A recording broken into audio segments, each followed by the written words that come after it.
Hi, everyone. Welcome to Embrace the Future of Work. All right. Thank you so much for joining us today. All right. This is a lunchtime session, and we're going to have a very exciting program today.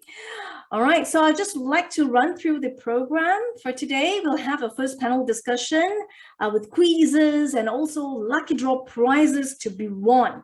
Right. But there are rules to it. I'll be sharing with you shortly. So the discussion topics for today would be workplace for better productivity and physical health, as well as for mental wellness. And there will be quizzes and lucky draw prizes such as these to be won. And in order to win these, you need to be present during the session, of course. We'll be taking attendance, and only for those who stay through the end will, receive the lucky draw prizes when we run it. You have to be available. You have to show that you are available, and if it's the right person, then you get to win the prizes. So all these prizes are worth more than $1,200. And for all the quiz winners today, you walk away with the Grab vouchers worth 10 Sing dollars. All right, and there will be lucky draw prizes like the Grab prize, Grab vouchers, the notebook stand, monitor arms, and the WorkFit Mini. So we will share with you what these things are shortly and the benefits as well. Okay, so some instructions. As you enter, please rename yourself. I would like to see your name, your title, and company. Right, and for those of you who are wondering, oh, how do I win the quiz prizes? How should I participate? Now, first of all, pay attention to this session later, because if you pay attention, you know the answer, right? You need to be the first to key the answer in the chat and be on screen to introduce yourself and provide the answers. And to win the lucky draw prizes, of course, you need to stay till the end for the spin the wheels session. All right, it's really going to be exciting. Okay, and for our first panel session for today, the topics are workplace for better productivity and physical health. Of course, we'll be covering key topics such as how we can redesign our workplace ergonomically for improved productivity, how we can develop smart architectural and spatial reconfiguration strategies, and why our back matters, and how we can cultivate a sit, stand, and move culture to alleviate aches and pains. All right, so I will be introducing the speakers, right? And we're going to welcome them on their seat shortly. So first of all, I would like to welcome Mr. Alan Boyd. He's the Strategic Account Manager of APAC for Ergotron. He is a functional design expert, and he focuses in the workplace industry. His passion is to be the linchpin in the connection between technology and a healthy, productive workplace. And he is an experienced certified speaker, and if needed for designers in Australia, he's a CPD certified through the Design Institute of Australia. He is originally trained as a cabinet maker in the shipbuilding industry in Scotland and involved in design and manufacture of furniture for interiors throughout UK, from warships to retail environment. All right, and thank you so much, Alan, for joining us today. And next up, we have Mr. Desmond. Desmond, he is the architect and founder of DI Plus Architects, specializing in multidisciplinary one-stop creative design solution in architect, ID, landscape design consultancy services. He had over 20 years of architecture design experience around the region, and some of his notable design projects are those beautiful houses in Sentosa Cove, hospitality, mixed use, and architectural master planning around the region, particularly in Southeast Asia, like Vietnam and Southern China. Desmond is an award winner in Cornell Wagner Award for Excellence in Architectural Steel Frame from University of New South Wales. He's also a member of Singapore Institute of Architects and Board of Architects. He's also Caribbean Our Future Chapter President. All right, let's welcome them on the screen. And also, as I introduce the last speaker, let's have them on the seats right now. We have Dr. Nicholas Lim as our other speaker also they would like to introduce. He is the clinical director of Dr. Chiro and a chiropractic evangelist, committed and passionate to serve his clients and the people of Singapore with his unique multimodal chiropractic care, experience, and skills. He is currently in the executive committee of the Chiropractic Association of Singapore as the honorary treasurer for the term 2021, and he graduated from the Palmer College. And he has gotten, Bachelor of Science degree in Human Nutrition and University of Newcastle, and many other international certificates in Jinshin Jitsu and ancient holistic energy, harmonizing and healing technique.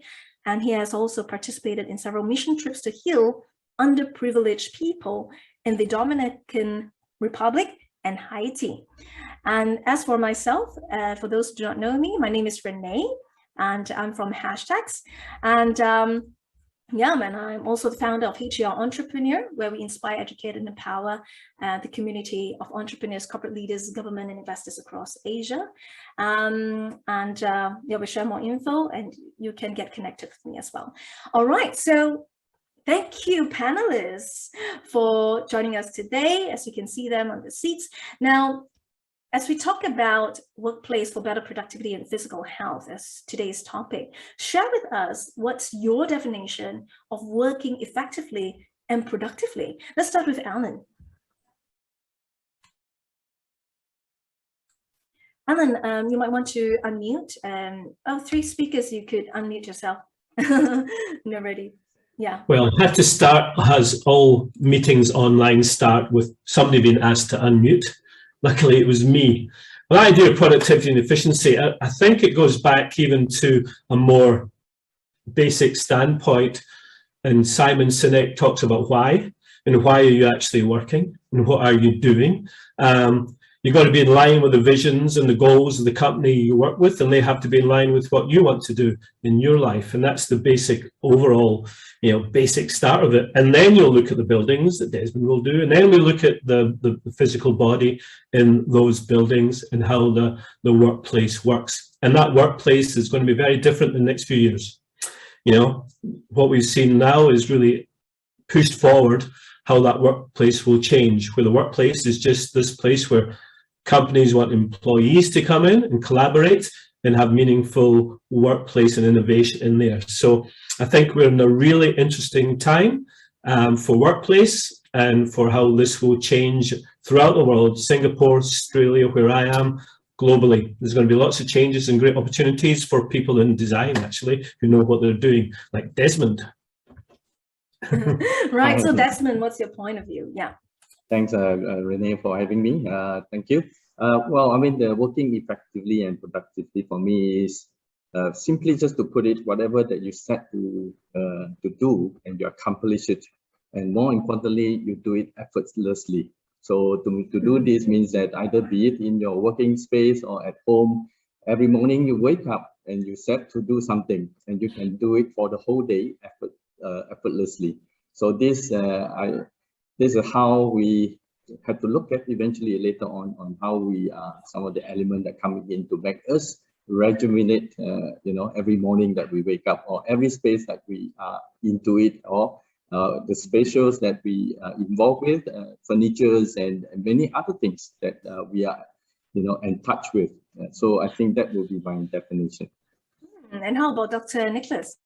So when this whole new normal started, we didn't know how long this is going to take, but so many of us use like dining chairs and sofas and all these different kind of things just to sit. So more and more I see is that more people should get like proper ergonomic chairs, because a lot of them come to my office see me with so many kind of like posture issues. Because one thing I want to say is, because if we don't take care of our posture, it's like every degree forward, it's going to cause another like 10 degrees of pressure in your spine. And that is also can be, challenging for people to, especially if it's day in, day out. We don't know when this is going to end, so definitely furniture is very important. And also, another thing is to keep yourself hydrated. 3 to 4 liters a day, very, very important, because if we do not drink, then all our spine is so jacked up, and definitely our posture is going to be. So it's a mixture of the furniture, and also the nutrition, and also later I'm going to go through some stretching, and then of course when all things fail, then you have to visit like a practitioner, like chiropractic or other holistic measures as well with the speakers. So attendees do pay attention of the pointers that will be shared by the panelists, because it's, the quiz questions, you're going to win attractive prizes later. So panelists, so what makes an ideal work office or workspace, and what are some of the common problems you have observed, right, in these workspaces, and how should we redesign our limited spaces? So, let's start with Alan. Well, as I said previously, it's going to change. So what worked before is not going to work again. And I think what we got to do is build workplaces which are totally agile and will move. I have this thing about activity and movement. And the idea of activity-based workplace, which has been very prevalent over the last few years. Think of yourself as an activity-based person. So where you can move, where you can work in different places throughout whatever building you're in. If you're working from home or working in an office, you want to have different areas to work with. But one of the major issues I see is the anthropometrics of desks, especially in Asia. Now, I'm not the tallest of chaps. I'm vertically challenged, as they say in Scotland. But do you know, in Singapore, the average height of a male in Singapore is 170 centimeters. Average female is 160 centimeters. So if you go actually on the Ergotron website, there's a planner, and you can put that height in, and it'll give you the appropriate height of a desk for you. Now, if I look at that, check my notes earlier on, 170 would be 66 centimeters desk height. 66 centimeters. So what's the standard desk usually? Most guys in the furniture industry would say 720 is the standard, 710. A lot in Asian can be higher. For a female, it's 61 centimeters high for a desk if you're sitting. And standing, 100. For males, 110. So you find that in the Ergotron website. So especially as we have to watch is the anthropometrics, which is a measurement of the human body, and ensure that you're fit that workstation, whatever the height that be is. So again, anthropometrics is a major thing I see as a problem. So ability to move furniture, vertically is a big thing.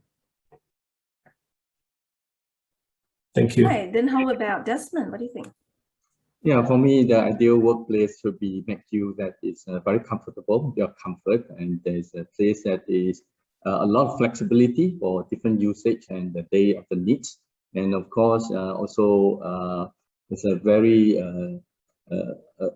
space that you have either in the private, public, or semi-private spaces, right? I mean, during this pandemic, since 2020, most of us are work at home. And you can immediately feel how's the difference between your own office setup and the current home setup.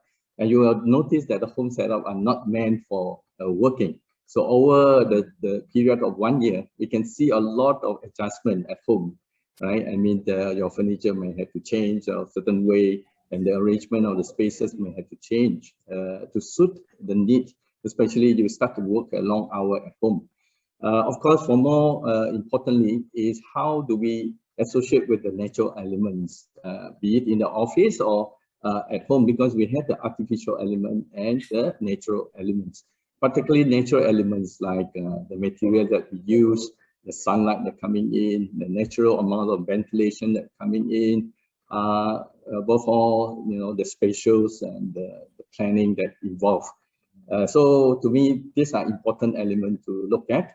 And of course, the worst, most of I notice is that a space that is lack of spatial planning. I mean, you go in, you can really, feel uncomfortable, and there's a lack of certain space planning for specific use. Either you can be a compartmentalized for special tasks, or it can be decompartmentalized, So the versatile use of the space is important. At the day, throughout the day, you can choose an area that can be a bit more formal. At the same time, if you want a bit more chill out and more relaxed, there's a space that allows you to do so, like a pantry, high stool, tables, and you can sit, and then you have a cup of coffee or tea. So a versatile use of space are important so that the co-workers and all, even our home, we have a choice to choose from time to time. Yeah, thanks, Rani. All right, how about Dr. Nicholas? So, I mean, the ideal workspace is like you need to look good, has to feel good, and also help you to become good. Because so these three goods, very important, because you want to be like, go in, you want to like feel really good. And it has to also blend with the whole thing, you don't want to buy like furniture that looks really strange and it doesn't do anything good, so the quality is very important, because if you don't get proper furniture, the shoulders get very easily rounded, and when that happens, those stress can also lead, that whole shoulders will just be so tight, and then you just have unexplainable pain in your body, which people cannot explain why. And so really, really important to get proper furniture. And I mean, like, this may drag on for a long time, right? So getting the furniture is, if anybody hasn't got one, is really, really needed, because more and more people are coming to see me for all kinds of neck pain, back pain, low back, all this kind of problems is more prevalent. And if we do not keep our neck like neutral, then that becomes a problem. And more today, we are like over relying on like smaller devices. So we're not keeping our neck neutral. So like using like handphone and looking down, and as I mentioned earlier, every degree that we put pressure into our spine will cause additional 5 kilograms of weight into the spine. And then that may lead to a lot of unexplainable pain, numbness, tingling, fatigue, and all that. So really, really, because you see, our Asian body is also very, very different to a lot of our Western counterparts. So some of the furniture, like if you didn't buy like an adjustable kind of furniture, then our body types are different. So I really recommend, like, the ideal workspace is like a table you can move up, move down, so that no matter what your body type, what your weight, what your body, and how you move, it can fit to different kinds of individuals as well. One of the interesting things was on the radio yesterday in Sydney was that there's been a massive increase in beds, like 400% increase in sales of beds. So it was a good sort of market to get into. But there's this phenomenon called WFB, like working from bed, not working from home, but working from bed, which I think this is really, a disaster, really, because movement is the key in getting up and focusing yourself. But the idea of sedentary disease is the big thing. And here's a hint: this is one of the quizzes. This is that 6 hours is what happens. It's when your body starts to feel the effects of when you're sitting down too long. And that, if you sit down for 6 hours a day, this is where you're at risk of sedentary diseases, which are cardiovascular, diabetes, and certain cancers. So lying in bed, sitting down for too long, 6 hours is where you're going to have an issue. Well, 6 hours and we're going to have an issue. So what's ideal? I mean, how often should we be working, staring at the screen, and then we should be getting up and moving around? Is there a standard ideal? Do you want to answer that one again? Yeah, then how often should we be getting up from our work desk, to work? Yeah, okay. So what we say is the idea of 30-30 switch. So 30 minutes sitting, 30 minutes standing, and switch. There's other ways to do it, but within that hour, 40 minutes. Now, one of the other things which happens is you can't concentrate really for a long period of time. The Pomodoro technique, which is from this Italian academic in the 70s, had this idea that he couldn't really focus enough to do his thesis, and he had to break it into chunks, like we all should do in our work days, to break it into chunks. The Pomodoro technique was through an Italian kitchen timer, called a Pomodoro tomato, and he set it for 40 minutes. And when it went off, he would move away. He would go do something else for 3 minutes, come back, and then focus again.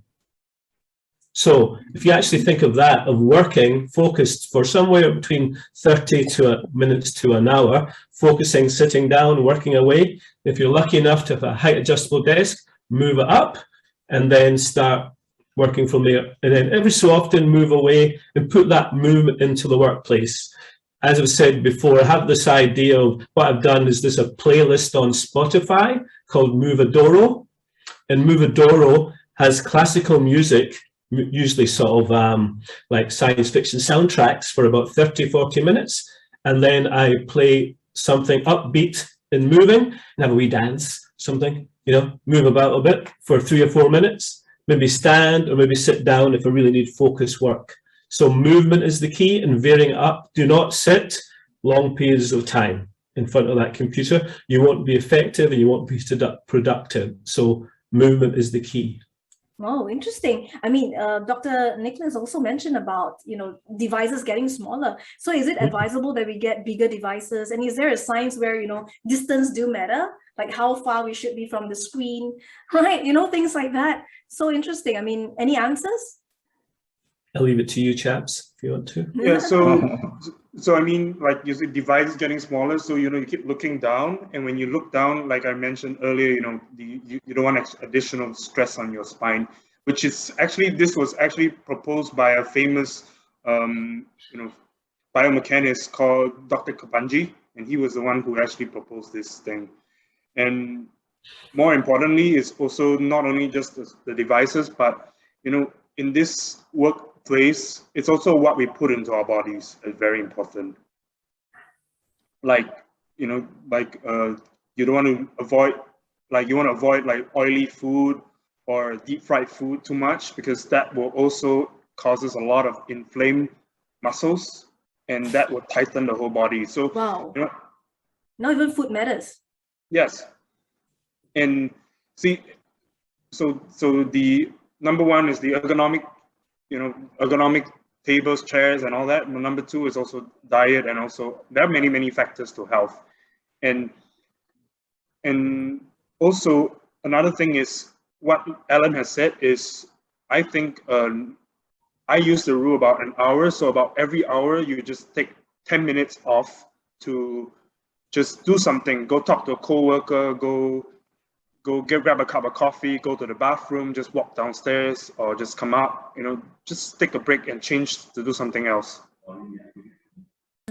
I see. So as we talk about lifestyle, right? So what are the changes we need to make for a healthier lifestyle? I mean, Desmond, you yourself also do yoga, right? So you probably have your point of view. And maybe we'll start with Alan. What's your take on that? What are some of the changes we need to make for a healthier lifestyle then? Well, I extend to what Dr. Nicholas mentioned. The two important things that for me to gauge is that always our neck and the spine. So once your neck and the spine start to feel the tension and the sore, it's the time to get up and do something else, because this is immediately pain that will tell you that, you know, you had to do something else. So for me, is to change is always get involved with a lot more natural elements. Of course, as you mentioned, if we do, I did some yoga practices because of my lower lumbares that have injured for long times. And because of a yoga practice, I had healed it, and I realized how important the spine is, because the spine is what we call the central core of our system, because where the pathway, the nerve systems, and the energy that channel is actually come through the central spine. So the spine, if you don't take care of it, you will know that the whole day you just, you know, effectively you can perform well, and even you can have to bed it for, you know, 1 or 2 months if you got a spine injury. So my own experience is take care well of your own spine, and then the neck, you know, so that is loosen up, and then you feel comfortable, and naturally, you know, the effectiveness and the productivity would increase. So for me, is to gauge, is to let your spine and neck tell you exactly what to do. Yeah, actually coming back into that point as well, you know, backing up Desmond and Nicholas, is that Ergotron was working with a US group called the Task Group, which is a group of physicians and ergonomists in the US, and they've been doing studies, because when I first started working in ergonomics in a long time ago in the 90s, it was all about occupational overuse. It was about, you know, RSI, etc. And now we've went over to this side of comorbidities, because we're too much too sedentary, and we get these diseases of diabetes, etc., cancers and heart disease. Now, but what the task group have found out lately is, because of exactly what Desmond and Nicholas are saying, is that this pressure on the spine and the head moving forward is affecting the prefrontal cortex of the brain. So, you know, the sympathetic nerves going through the system, the nerves support all these things going up, which refreshes the prefrontal cortex. And now, due to bad postures and sedentary lifestyles, we are seeing an increase in effect in dementia and Alzheimer's. So that's the tracking this now. This task group in the US are tracking this, because we're not cleaning off the nutrients, blood, etc., is not going to the prefrontal cortex. So it's beyond just, you know, a sore wrist or a sore back. It's really affecting the brain. And so we're really looking at this side. So these are the next steps we're seeing in the research that Ergotron's working with groups like the Task Institute or the Baker Institute in Sydney. Right, and Dr. Nicholas, you also mentioned about food, right? I mean, what other lifestyle changes must we make for a healthier one? Yeah, as you talk about fried food and all that, then what's an ideal nutrition for us, and why is it so important, and how is it related to posture and also productivity? Yeah. So, I mean, you know, what I see in my practice is 80% of my clients, you know, say they eat fried food every day. And that is, they eat a lot, you know, and a lot of trying to, you know, just like eating those fried food and eating a lot of like potato chips and stuff like that. And so, and then after that, they said they feel like very bloated and stuff. And I always said that the stomach is like the front of the spine, you know, so if you affect your digestive system, you will definitely affect also your spine, is what you know, the other two panelists have said, how important the spine is. So, and number two, if your digestive system is off, you know, it's going to throw off, because that's part of the whole, the digestive system is the third part of your nervous system, which is the enteric nervous system, that is really affecting the brain. And also the inflammation that from all this fried food just tenses up your whole body, and then you just feel like sick, and you just don't know why you're sick. So, okay, so we should avoid fried food, but there's a reason why people munch on these snacks, because it's a stress relief and it's so accessible, right? You've got your refrigerator, you've got your coffee shop and your 7-Eleven downstairs, right? So convenient, right? So then what's an ideal diet for us? I mean, what should we take note of then? I mean, okay, so it's probably different from everybody, because depending on how you move, whether are you like, do you you know, just stay at home, or do you go outside and run, or so I would say, if you're not like very active, to cut down your carbohydrates by half, because and cut all this oily food, and then just replace with a lot of fresh fruits and vegetables. I mean, it's not, I mean, of course, what we can do is just to cut, you know, it's very difficult to cut once, but maybe the fried food and the oily food, instead of every day we eat it, we cut it to once a week. And so that way you do not totally cut it off, but you also have a chance to still eat it as well. Just because back then when we worked in the office, you know, a lot of more movement and all that. So, but today you're working at home, and at home there's a lot of distractions and stuff. And so end up you just stay at home being like you know, other than working, you know, it could be like a couch potato and stuff like that. So it's very important just to manage the calories, so that we also, like I said, the diet is the enteric nervous system, which will affect the brain and the spine and everything like that. Okay, so the diet can affect our spine and therefore posture, right? And so, you know, Desmond, you were sharing about smart architecture. You talk about spatial reconfiguration of spaces, right? And we can do that with small space or big spaces, right? You know, what can we do when you have a big space? So perhaps share with us, what can we implement? What's a smart architecture, be it for the home, be it for our little room, that we can implement wherever we work? Yeah, what's your thought? Yeah, Renee, a very good question. You know, we are in the topic of economic. So I did a bit of research and to understand the term and the definition. The economic, what it means is the study of people's efficiency in their working environment, right? The idea is to optimize the human well-being and the overall system performance, you know, overall performance system. So into that, then of course, when we talk about human well-being, definitely we can't run away the fundamental of the natural element of our human mechanic and the system. Right. So there are two parts of it. First is in terms of architectural design element. There are a lot of interesting smart architectural system or material in the market. I mean, for instance, like even the lighting, artificial lighting. Now they are so sophisticated that you can change even different type of lighting moods, right? You can dim it to suit whatever the mood of the day.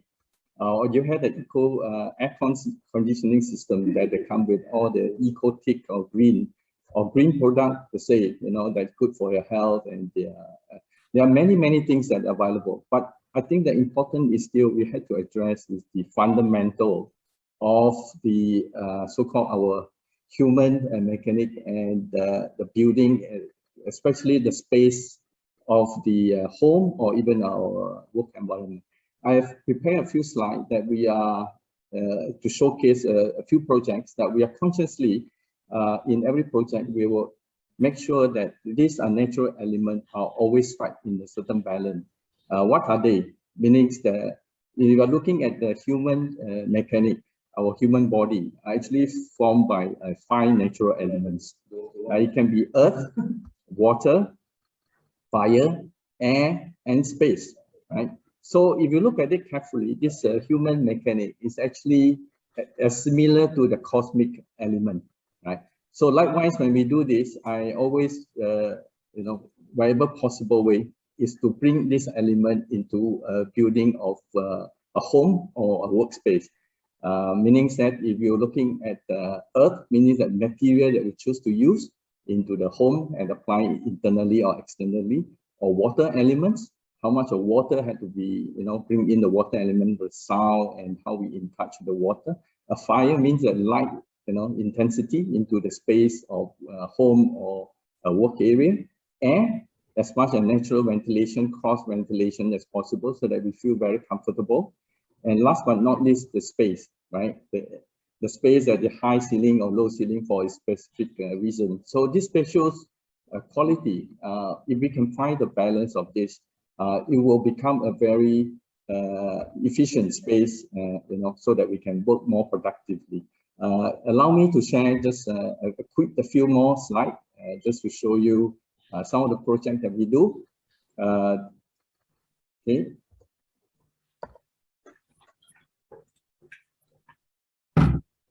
Okay, this is a project that we did in Sentosa Cove. Well, I mean, the design of the living room was specifically designed to cantilever out to where the pool is and connect with the water. So in terms of the series of furniture choose, of course, these are very informal kind of setting because the owner needed to entertain and had the friends who come in. So the amount of light, amount of water surrounding the living spaces and all this are carefully crafted to achieve its effect for the end user of the owner. And of course, our recent projects, especially with the current pandemic, a lot of owners are specifically requested that the space of the home office being created. So we make use of the mezzanine floor, this area here, into connect with the outdoor garden, so that at the time that they need to, they can walk out to the garden space and they can look down into a high space ceiling and that is connected with the lab pool at the site. So that is the natural element as much as possible to bring into the home office, right? And then the latest project that we just been commissioned, even a space at where the basement is possible, we'll create an air well to bring in a natural element like the water, the green, the sound of the water, how the home office and the entertainment area had the interactive space between all these natural elements. So to me, from the architect's perspective, it is always important that we bring all these natural elements into home or even our workspace. Yeah, Rani, over to you. Very nice illustration of the actual thing, right? So we understand what it really means. So to Alan, I mean, you have been researching a lot on work furniture. What's an ideal type, right? To get and why? Do we need to customize for ourselves, right? You know, you mentioned about height, you know, what should we take into consideration when we buy work furniture? Shall we just go to any, you know, like an IKEA or Courts to get it? Or what should we take note of? Alan? Well, IKEA. Well, IKEA is probably better than some other places because at least they have some fundamental environmental aspects to how they manufacture product. So that's fine. If you always say to people, when I used to work for another furniture company who did some beautiful classic chairs, etc., and I'd say, don't buy a knockoff. If you can't afford one, just go to IKEA and wait until you grow up and you can buy a real one. I think everyone is totally different, but what you got to do is, as I said before, allow adjustability into the furniture. So height adjustability in the desk. If you can't do the desk, you know, make sure it's not too high. Get a monitor arm or something to raise the screen to ensure that you are sitting correctly, and then starting to move. I also have a slight thing about this idea of comfort, and I don't know if comfort's the right thing. I actually say to a lot of people, don't sit comfortably. And the idea of that is you're too comfortable, you won't move. Okay, so the idea if you say, you know, comfort, are you comfortable in your job? It's a bit of a worry. You know, if you're comfortable with your wife or your husband, don't get too comfortable, you never know what could happen. So again, you have to work at it and create movement so you can move forward and do things. So I think we're all in this idea of getting furniture which will support you. It's just like office chairs, for example. So many people spend all their budget on a chair. But the chair's a problem because we're sitting too long. So why put all the money into the chair? And I love chairs, I collect chairs. I've got 26 chairs in the garage. So they can't get in the house. I had to build another house to put the chairs in. So the idea is, why focus on the chair? Focus on the holistic part and then suit it to your budget. And if you can't afford it, as Dr. Christian said, is that you can go to the desk, from the desk to the kitchen bench top, but just move. So as much adjustability as you can get in the up and down of the desk and up and down the monitor, and then a chair.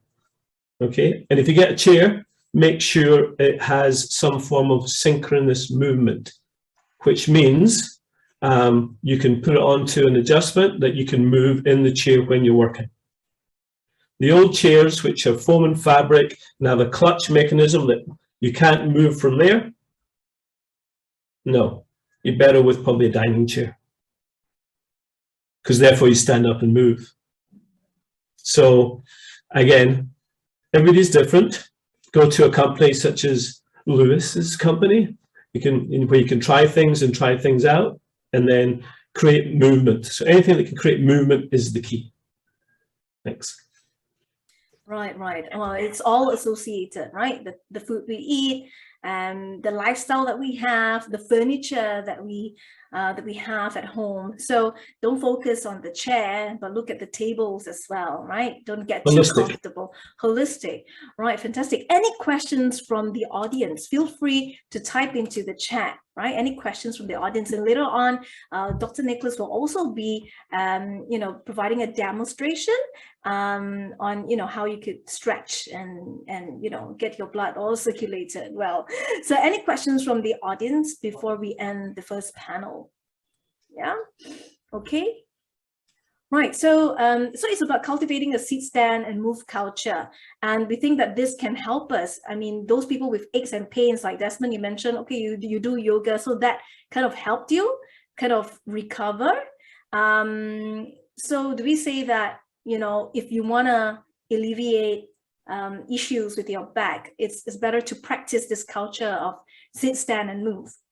No, we all agree on that, yeah? So Dr. Nicholas, you need your affirmation on this or validation. I definitely agree. And, you know, like, just to add on what Alan said earlier, is really you need to get proper furniture, like from Lewis's company, because I get so many clients in my office to tell me, you know, oh, I bought this table, oh, it's great, it's very cheap. But then then after that, they will say, but it's causing me pain. And then they'll say, then I say, then if it's causing you pain, then get rid of it. And they said, well, but I spend this money, you know, to buy this furniture. So my advice is, if it's bothering you, get rid of it. You know, don't buy cheap stuff. You know, good things are not cheap. Cheap things are not good. So because at the end you'll be spending more money because you got to fix your back and all that. So I see more and more this thing going on, especially people that come and see me. So yeah, definitely you need to get people who knows what they're talking about. You know, get people that proven track record, companies that have been there, you know, since the early times. You know, not just people that are just selling you and pushing the price down and all that. You know, get the proper equipment. Very, very important. I see. There's a question, right? So there are two questions that let's combine these questions and see what you can address, right? So one question is from Chance. Well, kindly enlighten. Once you have the pain, means you have to live with it. It will not go away. Is it true? Or if not true, yeah, how do we address this? Another question is, adding to the topic of chairs, are gaming chairs a good option? All right, let's start with, who would like to start first? Yeah. Yeah, so the pain, okay, first thing I want to say for pain wise, you know, pain is sometimes not what it seems, okay? Pain just means sometimes could mean a bigger problem somewhere else in the body. You know, health is so much more than pain. So sometimes people can have no pain, but they cannot move, or they cannot have no pain, but they cannot eat properly, or they do not sleep properly. So, but that actually demonstrates bigger problems in that. And also, I mean, it's not that we have to live with it, but you need to find the right people to help you, and like just like how, you know, just now the other panelists who talked about how he do yoga and how it helped him. So you see, there are a lot of ways out there, and even as for myself, it's hard to say what's right or what's wrong because there's so many options out there. And you know, our body is so wonderfully constructed. So I would not be wise to put limitations to it. What the body can do is amazing. What the body can heal is also amazing. So pain is not something you have to live with it, but you find the right people to help you. Okay. Yeah, just add to Dr. Nicholas' point. Definitely, I totally agree that our body is so beautiful and is well constructed for its purpose. And to add to Chen's point, definitely from my own experience, the pain will not go away because I had my lower limb that injured for many years. I thought it had gone away. It's just a moment of not careful, even like lifting up the small items. The pain will come back, and then you can, you know, I had to rest for about 1 or 2 weeks just to get it recover. So over years of some practices of yoga, definitely it helped because with the movement, the body, how it works is the more movement you do to it, the better it will perform.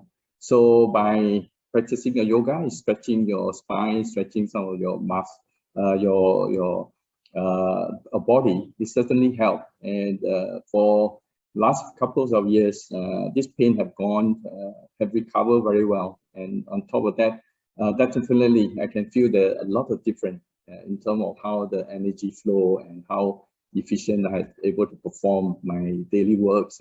So it helped drastically in my daily jobs. Yeah. I see. So as we talk about yoga, I thought about the online yoga, right? So these days people do exercises at home, but they have to, you know, stand, sit, or stretch, right? And they can only place their laptop on the floor.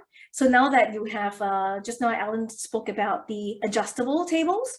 So now you could adjust based on the position that you're in as you do your yoga.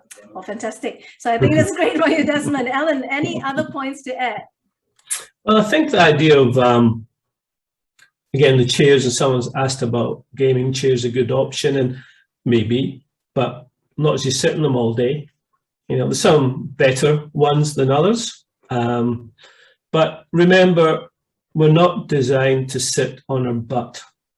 You know, we have, you know, sitting, the first recorded chairs, because I do a talk called History of the Chair. And we talk about the first recorded chairs are in the new Neolithic age. So in the history of mankind, that's not too long ago. And then when we started sitting a lot more, it's into this industrial age when we started to sit down. So in the development of the human species, that's a very, very short time. So our bodies haven't caught up. Or we'd be like a lobster, we'd have our skeleton in the outside, you know. That's how we'd be, and Desmond would be designing all sorts of different weird and wonderful things, and Nicholas would have all sorts of interesting spines to deal with because of the external. So the idea is that we've not developed. So we have to keep that movement in place, keep on moving, keep drinking water. You know, what I keep on drinking water because it makes me go to the toilet. You know, and that keeps movement into it as well. It refreshes me, changes it through, drink the water. You have to go to the loo, gets you to stand up. It works. So it's that whole, you know, movement idea again of making it work, making it a movement society, being an activity-based person. Fantastic. All right. Thank you, audience, for your questions, and thank you, panelists, for your sharing today. If you guys have more questions for them, feel up. Okay. What do we have? Right. So we're going to be discussing on workplace for better mental health and stress, right? So we'll be covering these key topics here on managing self and how we can develop coping strategies to manage stress and anger, working from anywhere or at home, right? As we work with different people, different stakeholders now, family members, right? And how we can leverage on spatial intelligence or work-life integration to maximize productivity, and how can we manage and communicate with stakeholders effectively through understanding their Enneagram personality. So these are the soft skills, right? And it's quite interesting. I'm gonna just introduce the two speakers of today, and they will be spotlighted here. So we have Dr. Nisha as well as Kelyn Lee. So first up, I'd like to have Dr. Nisha, Rani, Rugnath. So as I introduce them, they will do join us in the chat. Right? She is a clinical director and psychotherapist from Center of Psychotherapy, Singapore. Her experience in managing a vast array of issues over the 20 years of work experience has equipped her with certain abilities and skills which only such experiences can offer. And her own life experiences empowered her with intuition that allows her to see what her clients may be going through, and she ensures them a safe, confidential, non-judgmental environment so that they're able to express their thoughts, emotions, and deal with the challenges and get in touch with themselves, the true self. Dr. Nisha is a past life regression therapist and is currently pursuing hypnotherapy apart from psychology, counseling, and psychotherapy. She enjoys classical Indian music and plays several Indian musical instruments as well. And she also enjoys alternative medicine, for which she has done a doctorate in alternative medicine, and practice yoga, for which she is a certified yoga instructor as well. All right, let's welcome Dr. Nisha. And next up we have Ms. Kelyn Lee. She's a clarity coach that specializes in Neuro-Linguistics programming and Enneagram practitioner, language and behavior profile practitioner. She seeks to bring clarity to whatever situation you might be in. If you're looking for the next steps in life or feeling stuck in any area of life, Kelyn can bring perspective and is committed to walking you through the journey. And she believes that each of us have this amazing passion burning within us to create the ultimate business and to earn more than we could ever dream of. So, but with the busy life that we have, we often overlook its power and think we are unable to do so. So thank you so much, Ms. Kelyn, as well as Dr. Nisha, for joining us today. I greatly appreciate your presence. And, you know, with a lot of things going on these days, right? Since the pandemic, the lockdown, since last year, it's ongoing. It's not so much 100% back to office, it seems, and people are still working at home with stakeholders, right, from the family, and that they still have to communicate with their bosses at work, right? So share with us, you know, some of the trends or statistics that you see or observe, right, on social, psychological issues faced by work from home individuals. Let's start with you, Dr. Nisha. Hi everyone. We're going to talk about workplace stress, yeah? But before we go deep into it, let's try to understand what is stress. Stress is actually a cluster of emotional, biological, and behavioral symptoms, which include overwhelmed feelings of frustration, anger, anxiety, depression, sometimes, you know, even chest pains, headaches, digestive issues, inability to sleep, not being able to eat or overeat, substance use, isolation, nail biting. These are just some of the symptoms. Huh? There are so many more involved. And if not attended to, stress could turn to trauma, PTSD, complex PTSD, if they are overexposed for a long period of time. Now, sometimes some people ask me whether stress is good or bad. Actually, it's both. It depends on how we look at it. Yeah, stress can even enhance our creativity, resilience, you know, and focus on tasks and even increase efficiency. But chronic stress can impact quality of work. It could jeopardize our employment and quality of life outside of the workplace, which means every day relating within different domains of life. Now, unmanaged stress comes with a lot of serious consequences, yeah? Like decreased immunity. There is a rise in number of clients, complaints about not being able to sleep. So unmanaged stress could cause chemical changes, and it could affect all systems of the body, just like Dr. Nicholas shared earlier on, and the other speakers spoke about it as well. There is a rise in depression. Suicide rate has risen. There is domestic violence, and abuse is taking a toll on not just the adults, but children as well. Yeah, at Center for Psychotherapy, we attend to referrals from organizations that understand importance of mental well-being. But we also see clients who are concerned about losing their jobs in case employers knew about their work challenges and mental well-being. So there are some employers who understand the importance of mental health. They do refer clients to us, but some of the employees keep mum about it. They rather that their employers don't know about it. Where does stress come from? Actually, we carry a collection of unresolved emotional baggage from past experiences as we journey through life. So it's not just that particular incident, you know, it's a baggage we carry with us, you know, from the past till the present. And this baggage has a tendency to cause unpredictable reaction in the presence of triggers. Stress is a matter of perception. When how we look at stress changes, the effect of stress change too.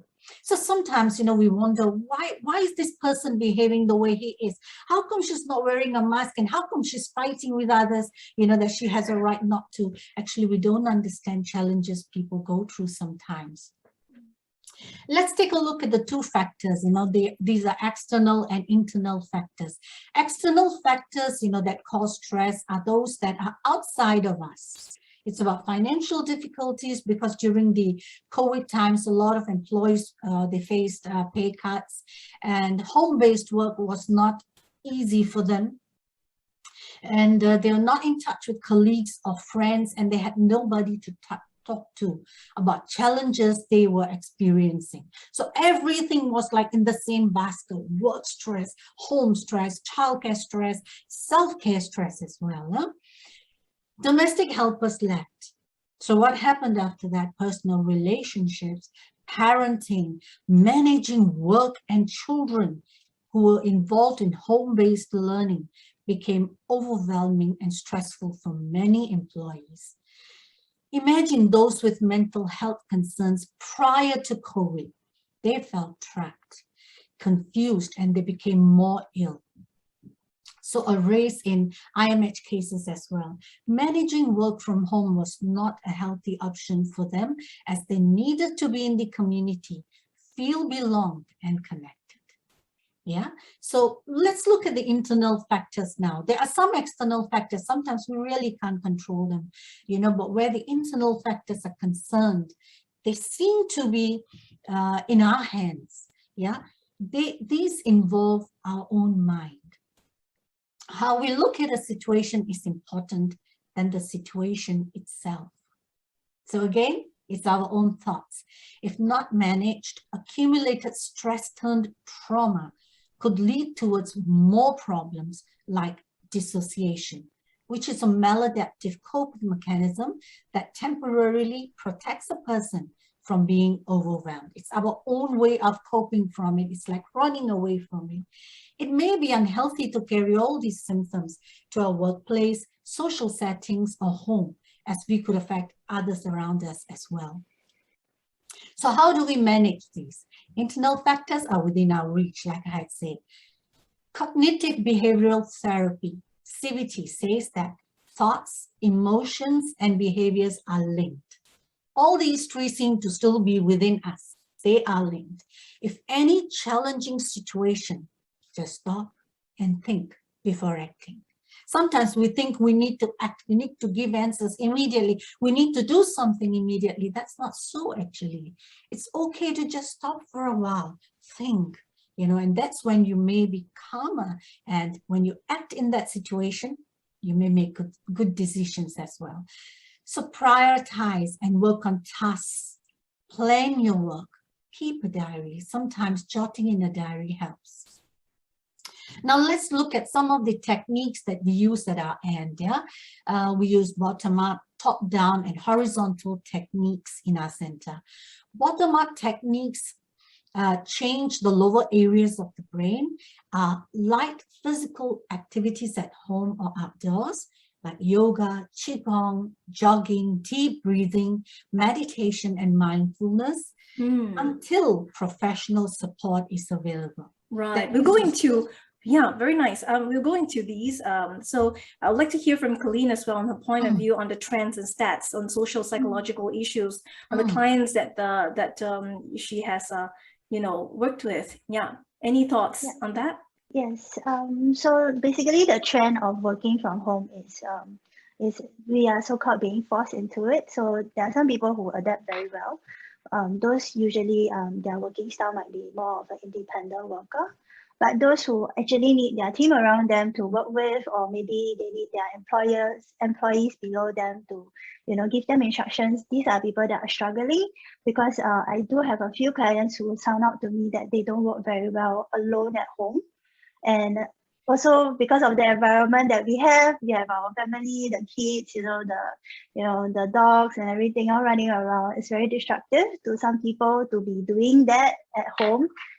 So I mean, thank God some of them can go back to office, but for these people, there are different ways that we can manage, and understand that if they are from the type of style where they need to work in a team, then it's good to, like, on a Zoom, just mute each other and then, you know, just work that way. If you have the corporate Zoom account, that is one way that actually worked for one of my clients very well. So she and her buddy will do that, and then they will just pop in and talk and check on things when they need to check on, whenever they need to. So it somehow simulates like they are just working beside each other. So that works very well. And those bosses or managers or employers who need to see their subordinates and give them an instruction could also do similar things, or they can actually come up with like a Google Drive kind of spreadsheet, and where they list down all their information and then just ping everybody that I've come up with a new instruction, please follow. And that will actually work very well for them.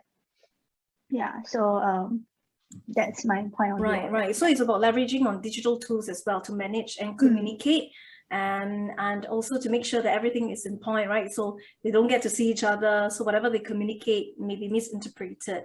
Right. Thank you so much, Kelyn, for sharing your point of view. And yeah, Dr. Nisha, you was sharing quite a lot already on stress. So I'm just wondering, what are some of the strategies, right, to manage negative stress and moods, and how do we even recognize the triggers? You mentioned about triggers, at one point. So how do we recognize that, and how do we cope with them? Yeah. Okay. Burnout is one sign. When we can't think anymore, that's one sign. When we break down and we cry easily, that's one sign. When we feel like hiding and isolating ourselves, that's one sign. When we don't understand what exactly we are experiencing, but there are so many different types of negative emotions that are overpowering us, that's a sign as well. Did I answer your question? So basically the moods and the feelings, the negative feelings, as long as we have it, we recognize that as something negative, and that can be related to stress. That could be related to stress. Okay. Yeah. So how do we know what's our tipping point? Right. So sometimes we ignore it. We just think that maybe it's just one of those days I'm in a bad mood, right? Or people call it, right, you slept at the wrong side of the bed, or you woke up at the wrong side of the bed. Something like that, right? So they just ignore them and things escalate, right? So some people cry, but some people don't. Some people scold, some people yell, some people bang table, but some people just hide in the toilet. So I think, yeah, but perhaps, then later on, Kelyn can share on the personality traits and all that, right? So how people react differently. How will we know what's our tipping point ourselves? If we don't know, how can we recognize others' problems, and how can we help them? Yeah. Okay, how can we recognize others' problems? Ours first. If we can't recognize ourselves, sometimes we find it maybe more difficult to recognize others. Yeah. Because sometimes when we are going through this within a home setting, there chances are, there are others around us going through the same as well. So it's good to talk about things, and also before stress turns to burnout, maybe, they want to get family members and friends together, talk to them at least. Maybe they want to postpone thinking about challenges until they get to see someone, they're comfortable talking to, until they're able to see counselors or psychotherapists. In fact, even counseling was done over Zoom, so it wasn't a problem, getting help from professionals as well. But how do we know when's the time where that's the tipping point and we should seek help? When we start to talk to people, most of the time people ignore. Yeah, sometimes people who know us also bring this up with us, that something is wrong, something is not so right. How come you behave like that? Why did you say such things? It's good for that person to be in touch with himself or herself. So self-awareness is very, very important. That's why I always say remain in the present, so that you know what is going on with you. So this person needs to be more aware. Sometimes she's not, she just can't be in touch with herself. That's when she needs to take important feedback she receives from her loved ones and understand. And also when she knows that, she's not able to complete her work like she was able to do earlier, maybe that's also one sign that something is not so right. Getting angry with, people around you easily, and that was not you prior, that's another sign as well. Right. Okay, so Kelyn, you study people, right? So what are the different, traits, styles, behavioral traits, or whatever? And tell us more. How can we recognize different traits of people? And especially if, these days we start hiring people via Zoom, we work with people via Zoom. It's so difficult to recognize, right? Yeah, and if they don't have the camera on, then we don't know what's going on. Yeah. Yeah, so in relation to what Dr. Nicholas mentioned, self-awareness is very key. So in any situation, be it in work or at home, it's most important to understand what is causing you stress. So like what Dr. Nisha mentioned, also keeping a journal, understanding, like doing a weekly check-in with your family members. Some people, they are more internally referenced, so they actually have certain checkbox in within them that they know that the moment I do certain things, or I get angry easily, I know that I'm already off, I'm already in stress mode. But there are some people who really need the external people around them to tell them that, hey, you don't seem right. So that's something that the managers or like employers can do in the work setting, is to understand and see these pinpoints things like the work productivity, whether there's some changes. Maybe this person is always on time, but suddenly they're always late for meetings. And then maybe this person always submit the, the work on time, or maybe like already come out with like the outline and everything by certain days, but this person has not done anything.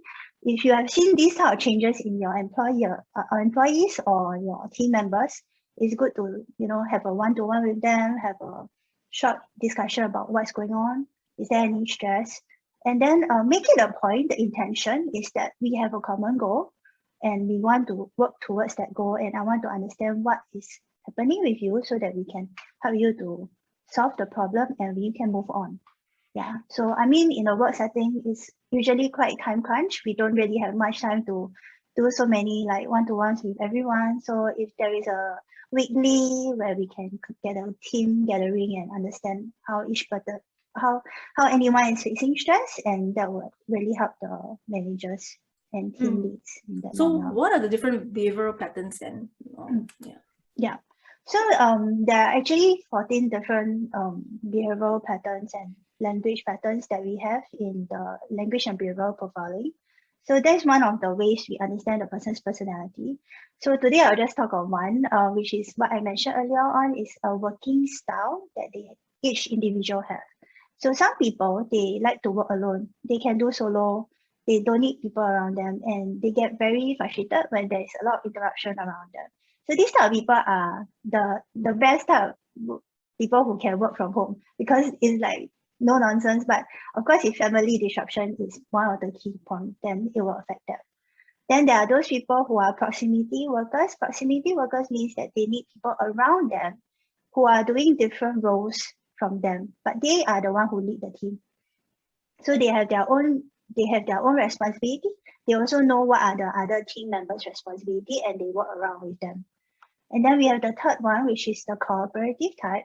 So these types are those who work best in like government sectors where they have a common goal and everybody just work towards that goal. Then there is no like individual responsibility. Everybody's responsibility is the same, is to achieve that goal. Yeah. Right, so right. types. All right. So there are 3 types, right? Yeah. Okay, repeat the 3 types in summary. So number 1, Okay, so independent workers who can work solo. And then we have the proximity who can work in a team, but in a team where everybody has different roles. Yeah. And then we have the cooperative, which everybody has one common goal and they work towards that. Yeah. Fantastic. Right. Okay. So how do we recognize problems that people around us are facing, right? There's a question from Louis as well as to, what are the key questions to even ask? I mean, we're not psychologists, right? So we will not go through a set of questions, but what are some of the things that we can ask someone to understand this person is under stress because we observe some behavioral changes, right? Any advice, Dr. Nisha or Kelyn on this? Is there any questions to ask to verify if they're under stress? So I'm not sure whether this question is coming from the professional or from the family member, yeah? Oh, but yeah, just workers, yeah, just employers or family members, just us, yeah. Okay, what are the differences they have experienced? So maybe they will be able to say that, I used to work so well, and now I just don't have the mood to do anything. And I realized that when I do something, it's not right. Something is wrong with it.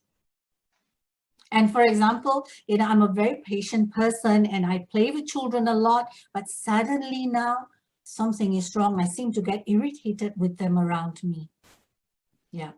So that will tell a lot about stress as well.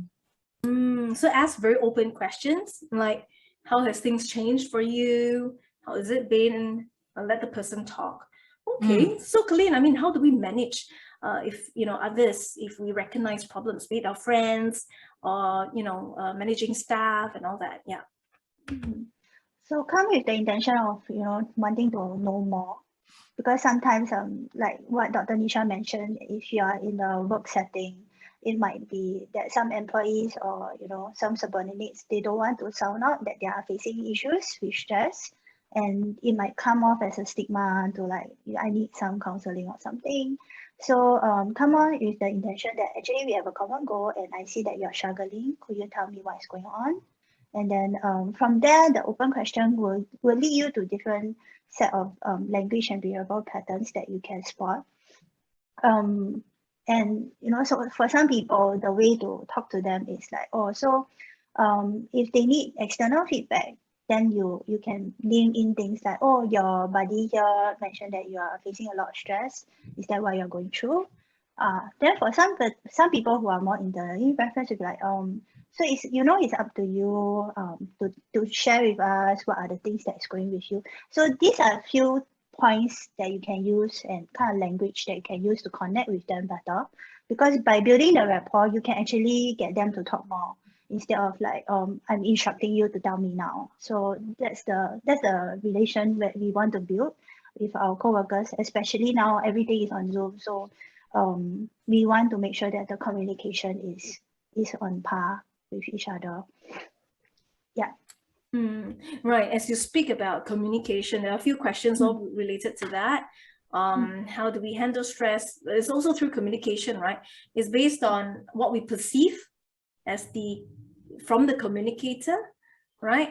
It may or may not be the intention of the communicator, Yes. but because it's over Zoom, right? So it can be seen in a certain way.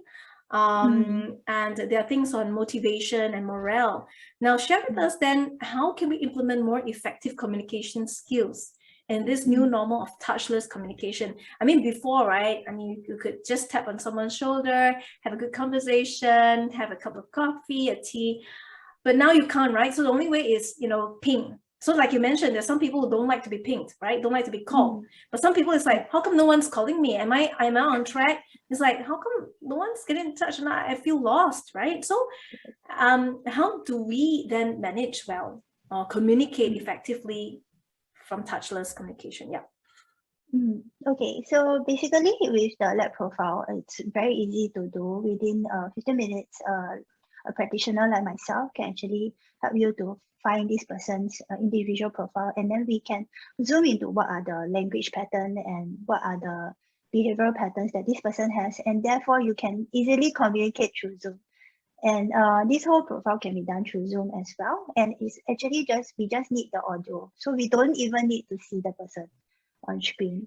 Yeah, so this is one method that you can use. Another method that you can go about is understanding what are their areas of interest, what motivates them. If the things that motivates them previously was that, oh, they always have choices on what projects they can work on, you know, they like to break the rules, they like to come up with new ideas and creativity, then if that is taken away from them now because of this online meeting and, you know, all these restrictions, then you might want to ask them, is there something that you can support them in that manner to bring back their creativity and, you know, raise their motivation and morale so that they can still work effectively. And there are some people who, on the contrary, on the reverse side, they actually need like specific instructions, like you mentioned, like, no, but how come nobody is talking to me? Am I doing the right thing? So like they will need like a set of instructions. They will need like the right way of doing things, and they need to know that whatever you are rolling out now, be a new thing, it has been tried and tested. Like, yeah, what's the step, and then what's the next step you do after you do finish, what is the next step? So these are a few different behavioral patterns, and there are languages that you can use to connect and communicate with them more effectively. So there's a question from Sharika on how we can help teammates or employees who are losing morale or motivation to work, and can this also lead to stress or burnout? So this question is for both of you. Yeah. What do you think? So how can we help them, and how can these also lead to stress or burnout, because they feel that, well, since I'm not motivated, but yet I have work to do, so I just do for the sake of doing it and just clocking time on the system, and will this lead to stress or burnout? Yeah, this could lead to stress or burnout. It's important to plan for your day and have more breaks in between. So that might help as well. And understand that it's okay to talk about it. That will help as well, because then everybody will speak and share about how they are themselves, you know, managing the stress that they may be facing. Yeah, so it's okay. That's very important for everyone to understand. It's okay. It's very human. It's very natural to go through what they go through, but it's not okay for them to keep it inside because they are more important than whatever stress they may be facing. So it's important to talk. Yeah, and effective communication also involves using the right words, the tone, so that the listener understands what the speaker is trying to say, and it also helps in rapport building. So this can be used over phone calls or video calls, it doesn't matter. Showing empathy and unconditional respect is very important. So even for the professional, she needs to understand it's very natural for people to go through this. We also go through it. Although I have 20 years of experience in this field, I also go through it. So what I do is I take break times. I move away from my work and I talk to myself and plan, okay, when I get back to my desk, this is what I'm not going to manage, but I'm going to manage something different that's not so stressful. And I'm only going to work for 20 minutes and then move away. So I like what Alan said in the beginning, the 30-30 switch. I like what he said. So that's exactly what I practice as well. Keep near your workplace things that you love to do so that during break times you can take a look at that and do something different as well. That helps as well. Right. Thank you so much on that. So, what will be then the, intervention for stress management then? One of the questions. Yeah, sorry, go ahead. Yeah. So just want to add on. I think one of the ways, like what Dr. Nisha mentioned, is like keeping the things that you like to do around you. It's also to reminder to do things that keep you alive, because previously we will have the 9 to 5 and after office hours we will do what we love, our hobbies, activities that we enjoy with others. So to keep in mind to do that one activity at least once a week, and that will actually keep your morale much higher and your energy level much higher. And now that we can go out and stuff, so I think that would be something good to incorporate back into your life if you have missed out. Yeah, sometimes just take a break and do nothing, just breathing. Feel the breath going in and leaving your nostrils. That helps as well. Just that, just being with your breath, it helps. So besides breath, what other intervention actions, like what can one do to sort of kind of counter manage stress, right? What other techniques? Music therapy, dancing, art therapy, feeling different textures and surfaces, being with yourself. Yes, being with yourself, feeling yourself, that's very important. Oh, feeling yourself. Okay. Yes. Interesting. Yes, it's very important because that's when you will know what's going on. And because you're consciously doing it, it's not going to hurt you. You're not going to be afraid of it. You're going to accept it. And when you accept it, it's easier to work on it. Sure. What is your last advice or quote for all of our attendees today then? Okay. We can start with Kelyn, if Kelyn is ready. Okay, sure. So the quote that I really love is it's always less about what or how you do what you do, but it's always more about why you do it. So it's very easy to get lost in all these like busyness and environmental stress in life, but it's always good to go back to why you started doing all this that you're doing. And that will keep you motivated and move you forward in difficult times like now what we are going through. All right, Dr. Nisha, you're ready. Yeah, sometimes knowing, that this makes me feel uncomfortable is good, because then they know there is something that needs to change. Yeah. Okay. So thank you so much, ladies, for your great sharing today. I'm sure there'll be more questions for those who would like to ask further after this session. Feel free to ping them.